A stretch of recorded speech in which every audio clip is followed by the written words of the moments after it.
Dawn crept over the Bavarian foothills like a reluctant hope, pale light sliding across broken farmhouses and the bent silhouettes of women who had survived far too much. They stood in a ragged line inside a makeshift American holding camp, their clothes stiff with dust, their faces gray from sleepless miles. For days they had fled the collapsing world behind them, factories abandoned, villages shelled, families scattered by retreat and rumor. Now, behind a rope fence, they waited for whatever judgment the Americans had reserved for them. Most expected the worst. Fear, after all, had been their most faithful companion. At the front of the line stood a woman in her mid-30s, Marta Vogel, her posture straight, despite the chill gnawing at her bones. She had once been a teleprinter operator, steady-handed and unassuming, but the last months had sharpened her into something tougher. Beside her hovered her younger sister Elise, barely 20, clutching the frayed hem of Marta's coat as if that alone anchored her to this new reality. Across the compound, a metal pot simmered over a field stove, sending ribbons of steam into the cold morning air. An American soldier stirred it with a ladle, the motion unhurried. The women watched him with suspicion. Milk was a luxury none of them had tasted in months. Livestock in their region had been stripped away long before.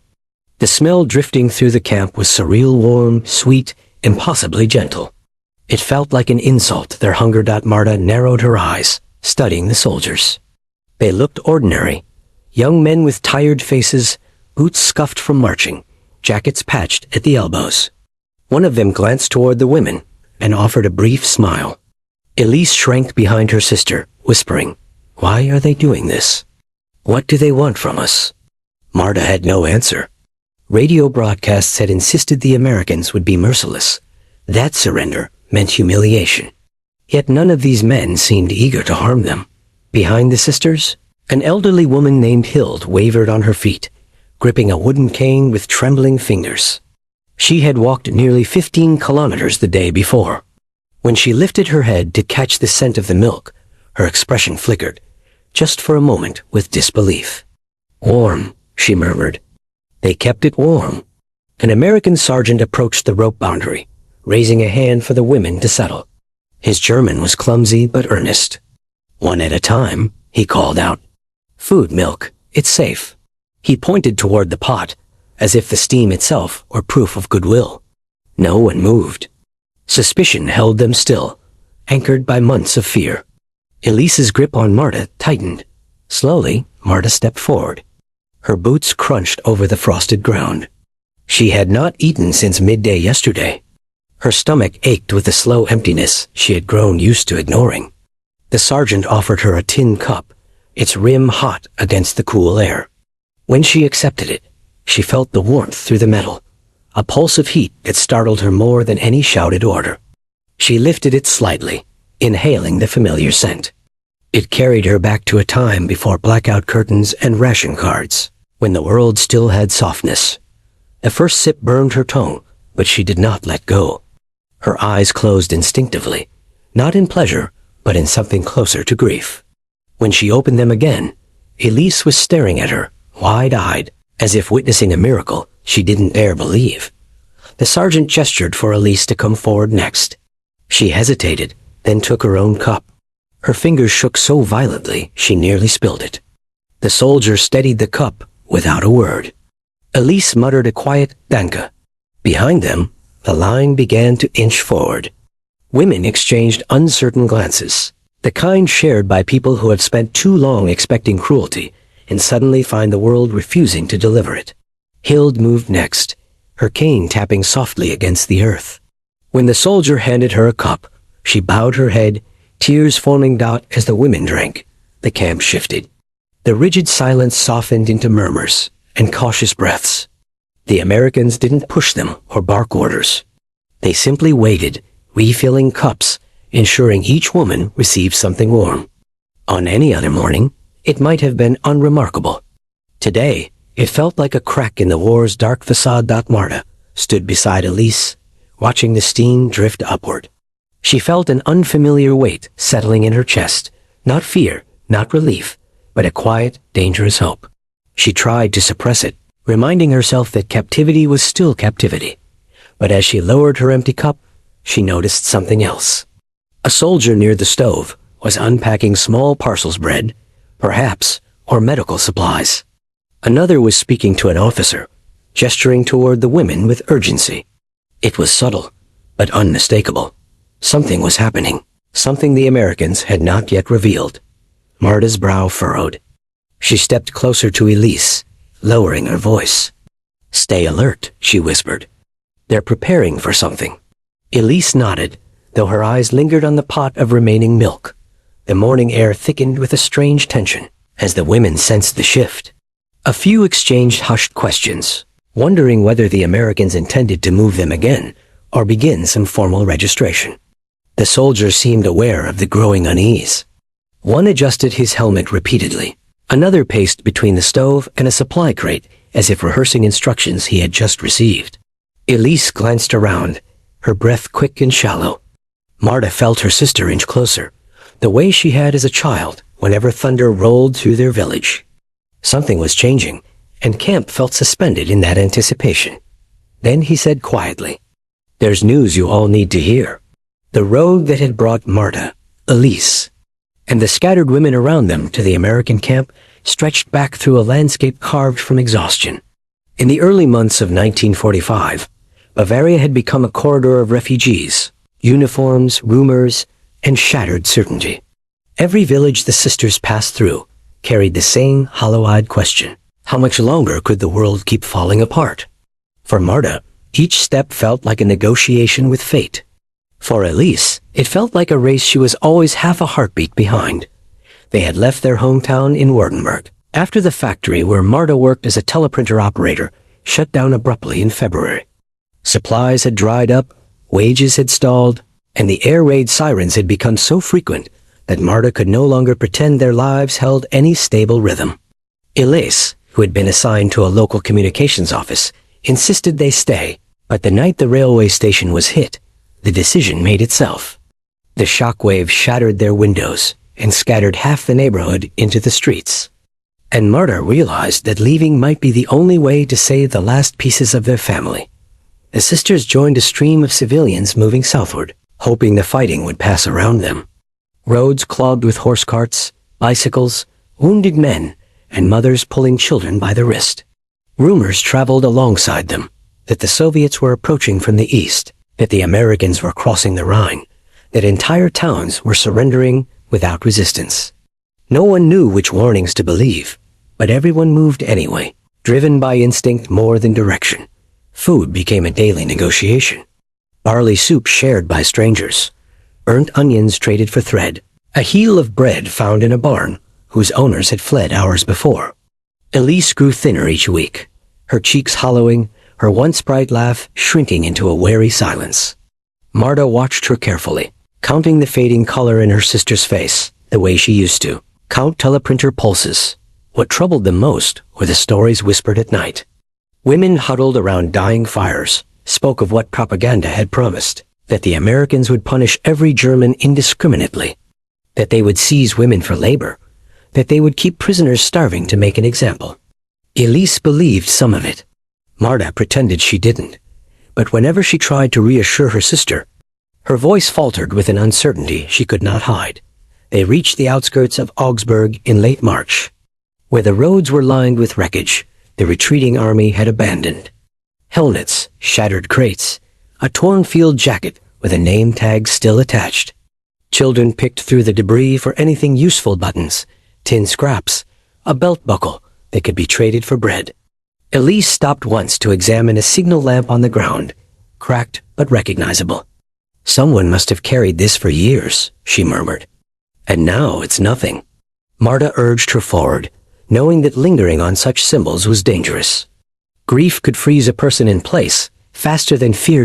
As they continued south, the sky filled with the steady drone of Allied aircraft.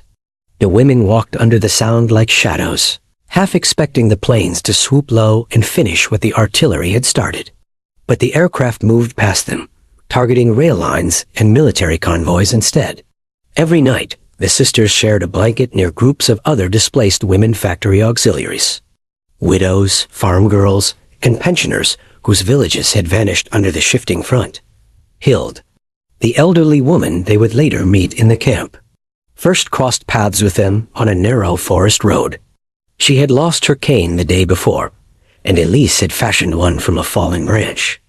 In return, Hild gave them the last of her dried herbs, insisting the girls would need them more than she did.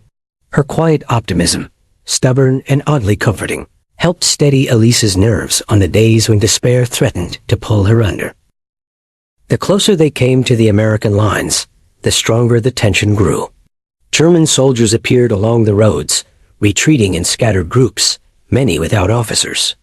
Some warned the civilians to head north instead. Others muttered that surrender meant betrayal. But none offered protection. By early April, the sisters understood that they were essentially walking through the last breath of an army that no longer knew what it was fighting for. When they finally encountered the Americans, it happened with far less drama than they had imagined. A patrol emerged from a bend in the road near a cluster of abandoned farmhouses. The soldiers were dusty, alert, and surprisingly young. One of them raised his rifle only long enough to assess whether the women were armed and motioned for them to approach. Marta stepped forward first, shielding Elise with her body. The Americans spoke among themselves, exchanged glances, and gestured toward an improvised holding area nearby. The message was clear: follow, but do not fear. Still, fear clung to them like a second skin. The sisters walked to the camp alongside dozens of other women who had been collected throughout the day. Some carried sacks with their last possessions.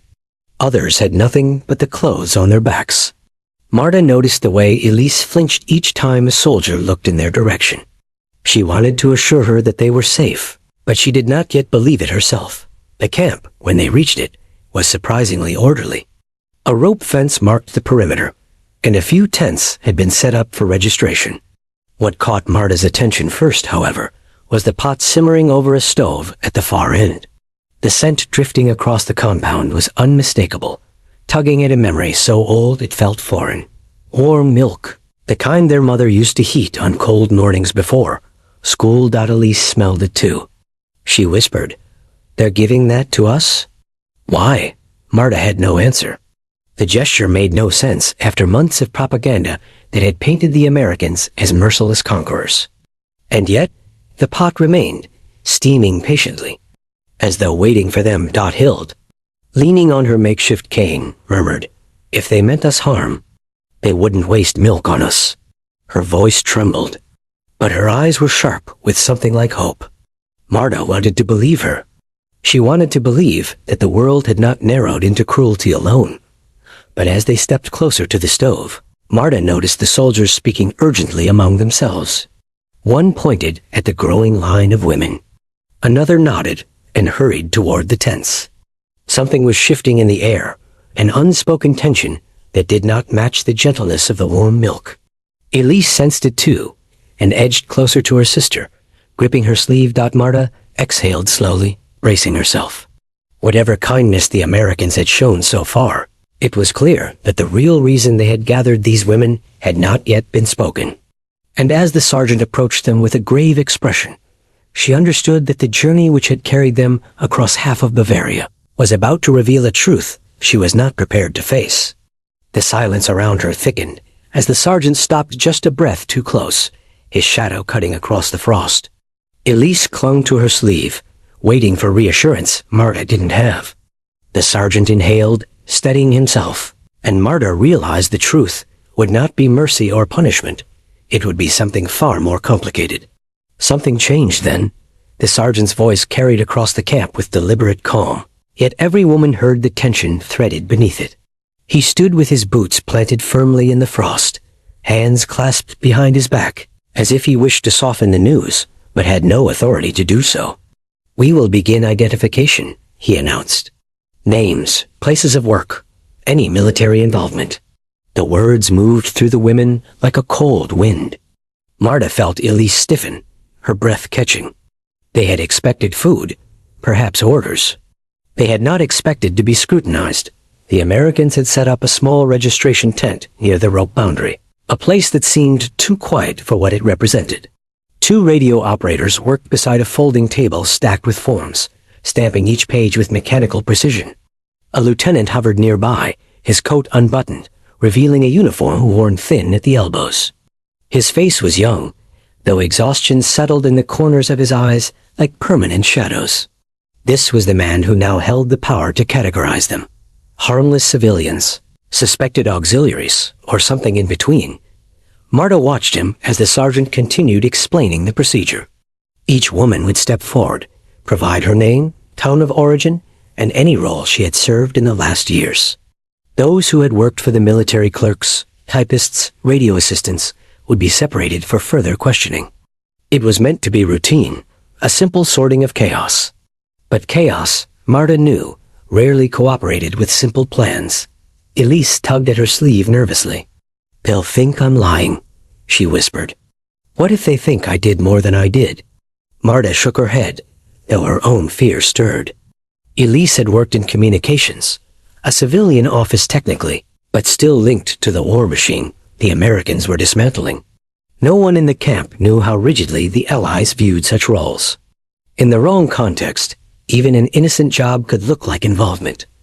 Hild stepped closer to them, leaning on her makeshift cane. "Tell the truth," she murmured.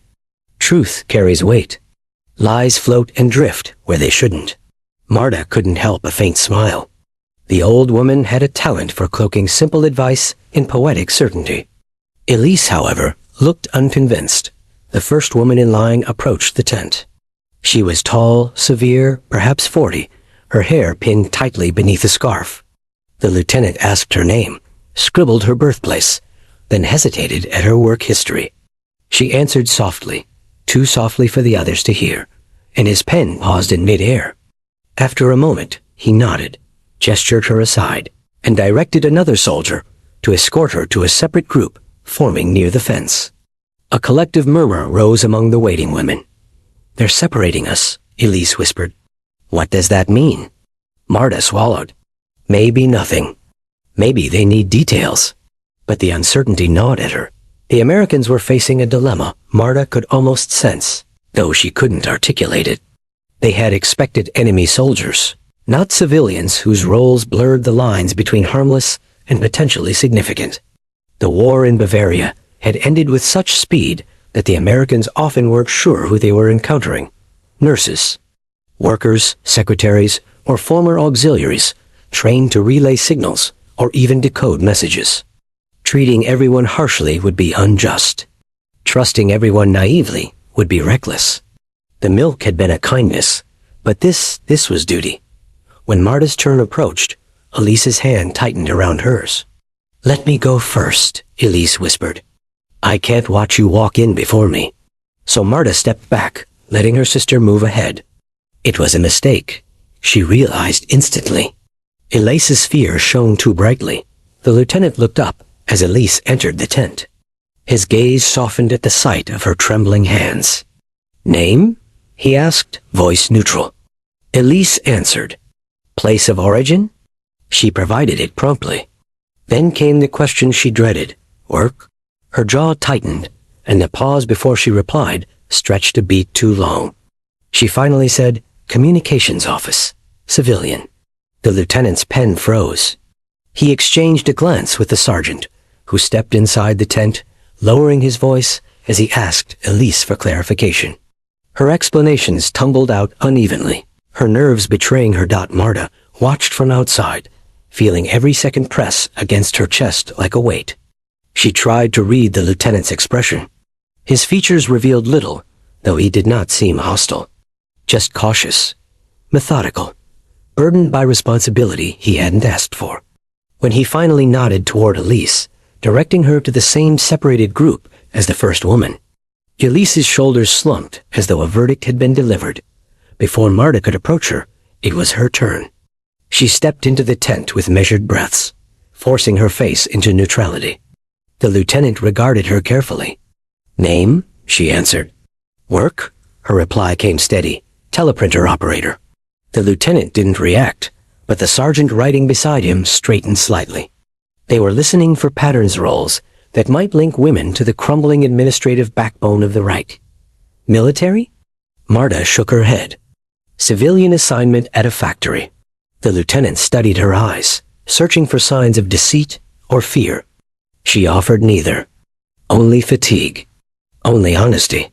After a long moment, he nodded, wrote something, and pointed her to the same separated group as Elise dot as she stepped outside. Marta felt a peculiar mixture of dread and relief. They were together, at least, but the group they had been placed into was growing steadily women with clerical backgrounds, radio skills, language training. None were soldiers, but all occupied the blurred space between civilian and support personnel. And blurred spaces, in wartime, attracted scrutiny. Once Marta reached Elise, she pulled her sister close.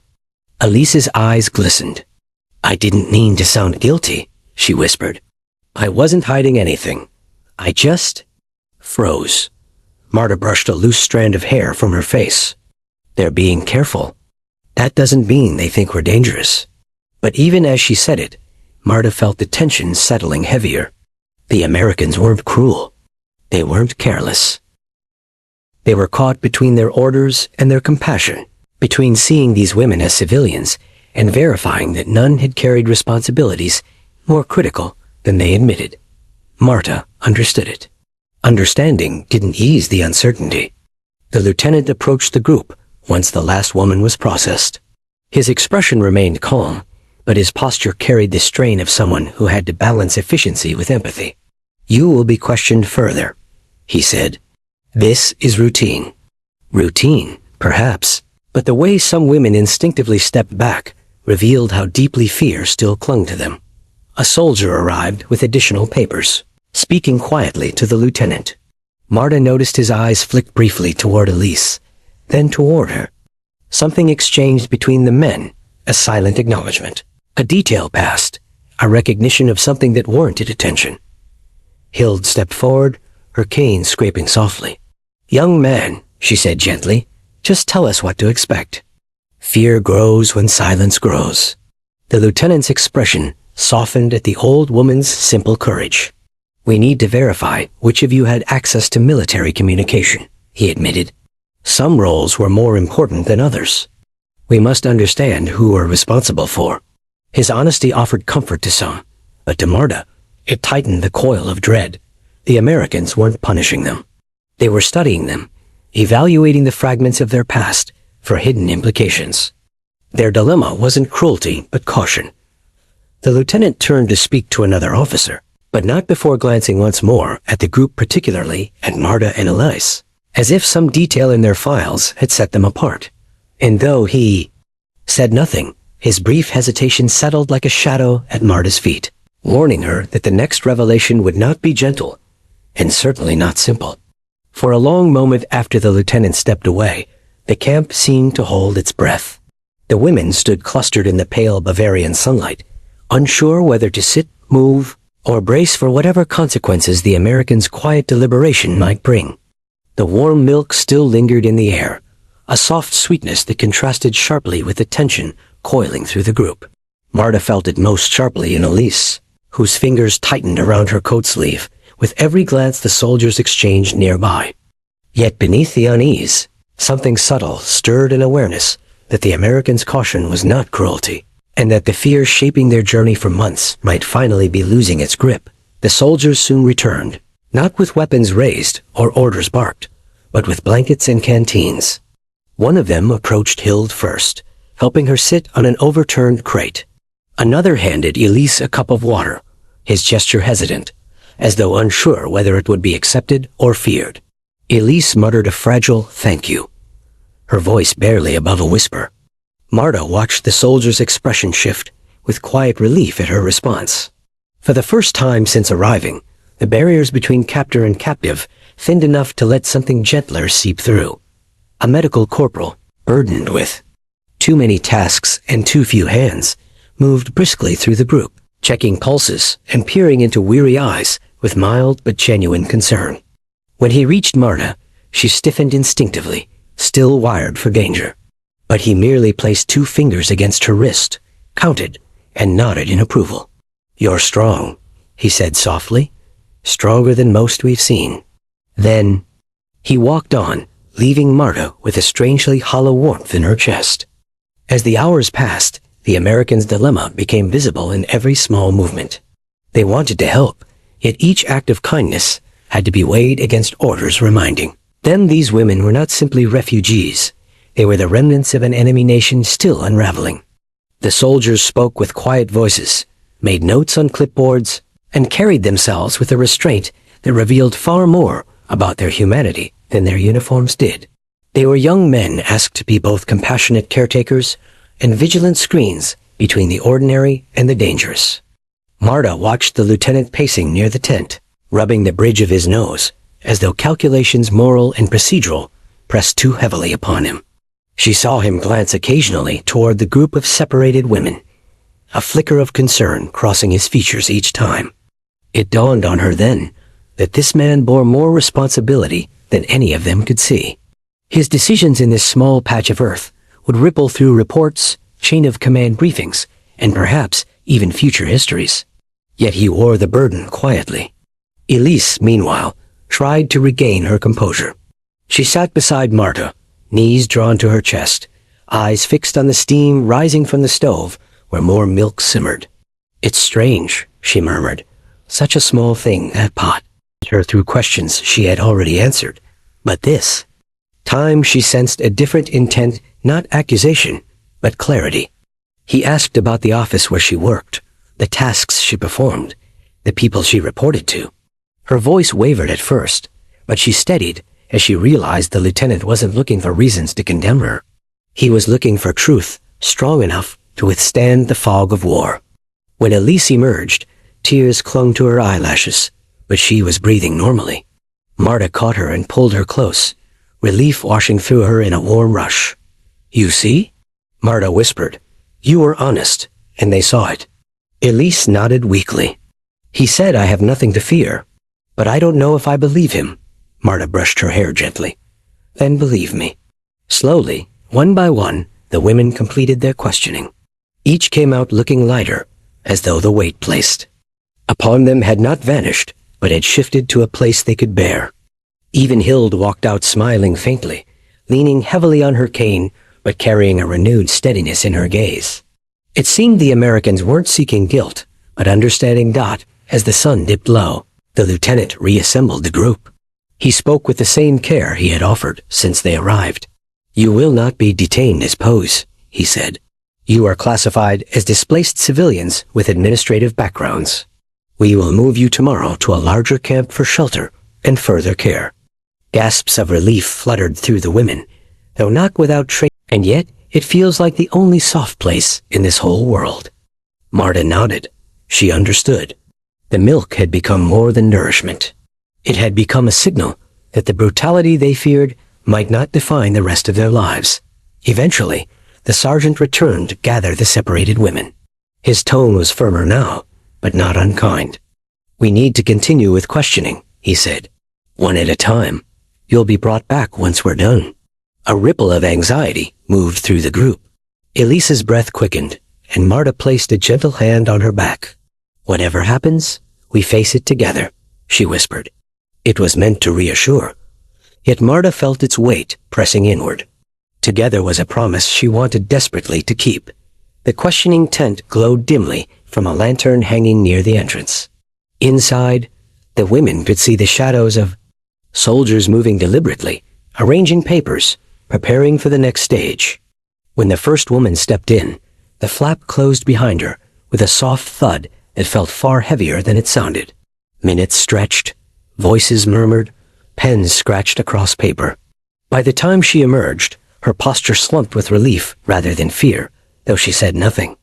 Her silence fed both hope and suspense. When Elise's name was called, she froze. Marta nudged her gently, whispering encouragement, but Elise's legs felt rooted to the earth.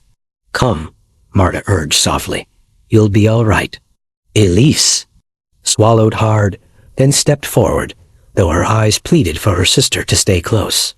She disappeared behind the canvas, and Marta folded her arms, fighting the urge to tear the flap open and stand beside her. Inside, Elise faced the lieutenant again. His calm tone guided voices of lingering fear. The unknown still waited beyond the horizon, but it no longer felt like a predator. When he finished, The lieutenant approached Marta and Elise directly. His gaze lingered on them with a quiet recognition she couldn't decipher. "You both handled yourselves well today," he said. "But there's something you should know before we depart." Marta's pulse quickened. Elise grasped her sister's hand. The lieutenant exhaled slowly, leaning in just enough for his words to feel meant only for them. "Among the names we reviewed today," he said quietly, "one stood out. Someone who may be connected to your past. Someone who may change what tomorrow brings." And before Marta could ask who, he turned away, leaving the weight of that unfinished revelation hanging in the cold, fading air.